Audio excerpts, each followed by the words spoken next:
Dear students, it's me, Nina Saxena, PGT Bio.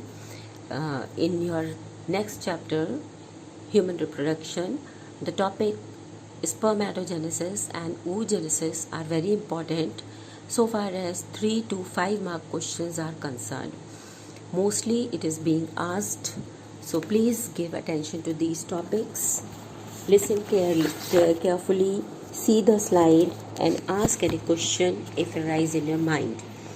To begin with, spermatogenesis first. It begins at puberty and is related with the formation of a sperm in human male.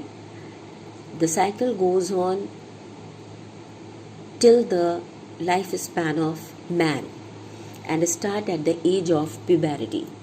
It occurs in seminiferous tubules which form the bulk of each testis. One production cycle from spermatogonia to sperm completes in 64 days. Now this is second slide, the phases of spermatogenesis. First is spermatocytogenesis, then meiosis, and then spermiogenesis. Now, spermatogenesis, it occurs in seminiferous tubules as I stated earlier and start with the spermatogonia which is diploid. Each spermatogonia undergoes mitosis to form two primary spermatocytes. These two primary spermatocytes then form secondary spermatocytes which are haploid. Each of these secondary spermatocytes undergo again meiosis to form four haploid spermatids. And under spermiogenesis, four sperm which are motile are formed.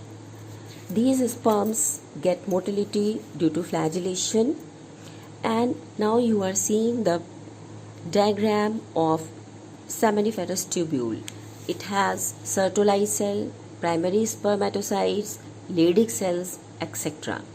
Now spermatocytogenesis, or you can say mitosis, it undergoes mitosis, germ cells and germ cells or spermatogonium divide mitotically. It is followed by meiosis. Meiosis phase is the formation of primary spermatocytes which undergo first meiotic division to form secondary spermatocyte followed by second meiotic division. In this particular phase, chromosome number reduced to half, that is from 2n to n. Finally, spermatids, which are 4 in number, are produced. You can alternatively say that one cell gives rise to 4 motile sperms. Now, spermiogenesis, in this particular process, acrosome develops, then flagella develops, and these spermatozoa are released in seminiferous tubules. Now, the function of Sertoli cell, these promote sperm formation, help in development of mature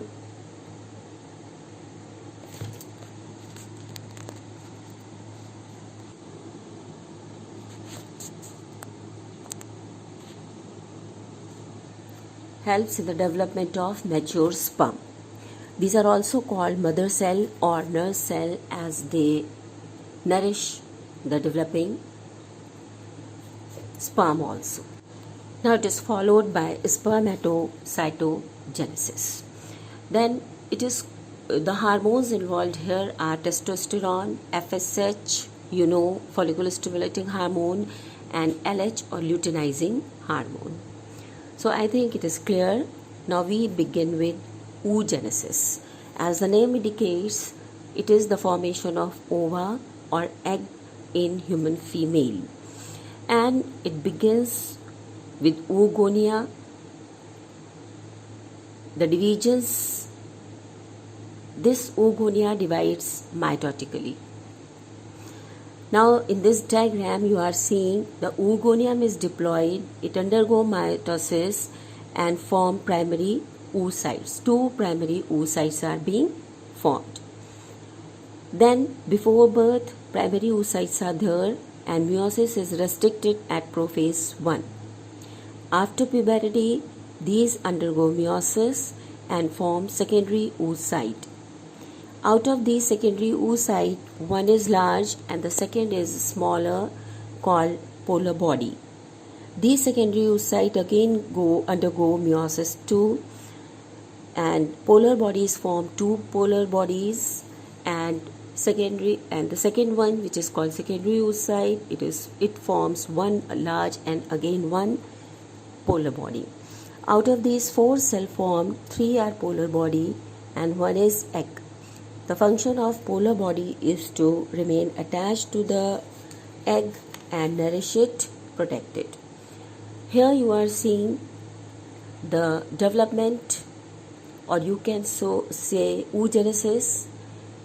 In this, during fetal development, oogonia are formed and divide mitotically to form primary oocyte. This starts at the time prior to birth. Meiosis 1 resume at puberty and continue till menopause. After meiosis 1, 2 cells, secondary oocytes and polar body is formed. Polar body, as I told you, these are non-functional, means they do not take part in fertilization.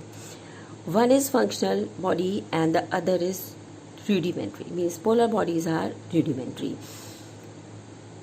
Large one is egg and move out of the ovary.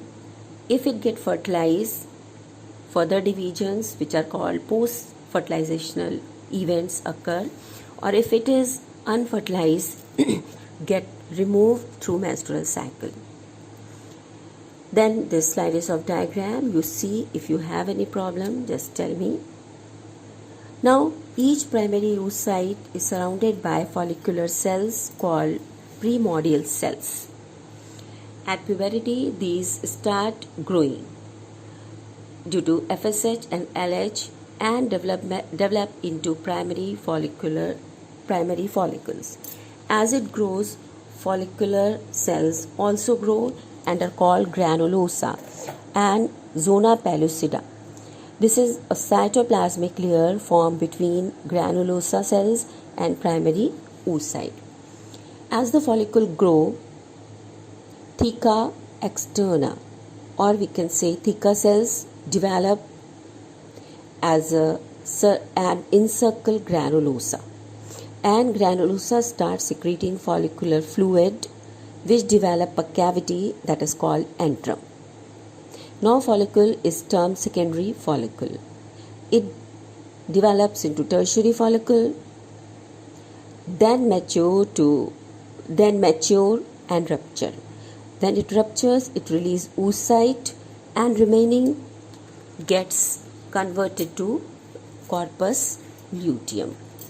So dear students, you must have seen these two different forms of gametes. One is male and female. The question is now, you have to draw a diagram of sperm and egg with labeling and show it to me. Again, you feel free to ask